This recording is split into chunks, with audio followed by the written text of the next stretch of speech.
Hey guys, Kathy Rankin here with your weekly soaps roundup, and I don't know about you guys, but where I'm at, it's raining like crazy and my hair's a little out of control and fuzzy today. And speaking of out of control and fuzzy, that describes our Ridge, Precious Ridge on The Bold and the Beautiful, because he can't decide who he wants to be with ever. So here's what's happening, you guys. Shauna told Ridge that she loves him, and of course, then they shared more kisses. However, while Ridge presented Brooke with divorce papers, he didn't want to go through with it and asked her if she could forgive Thomas.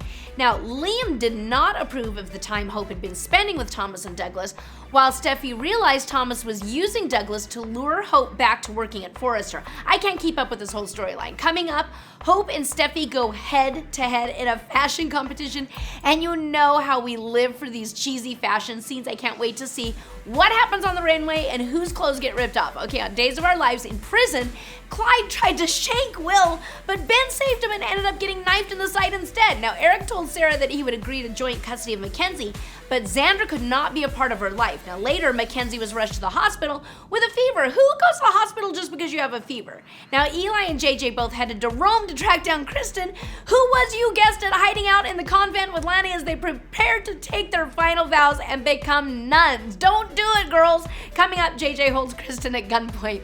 Now, over on General Hospital, well, the Quartermains had another disastrous Thanksgiving, resulting in their normal and predictable pizza dinner. Now, Brad and Lucas' car crashed into Kendra's car, killing her before she could run down Alexis, and Brad had minor bumps and bruises, but Lucas suffered, yes, the old brain trauma and was put into a medically induced coma, which you know isn't gonna last. Now, Nicholas pretended to be a ghost. Yes, the ghosts are back, and haunted Ava in order to learn where the portrait of Helena was, but Nina later suspected Nicholas was alive. Coming up, Laura sabotages Peter. Now, lastly, you guys, on The Young and the Restless. Well, as we all know, Chelsea moved in with Adam to help Connor deal with his issues, and nobody was onto the fact that Connor was manipulating the situation to get his parents back together, except for us, the audience, who knew this whole time that they were going to do this. Now, meanwhile, a storm blew into Genoa City, stranding several citizens in various locations across town, and left Billy struggling to figure out what to do with his life. Really, again?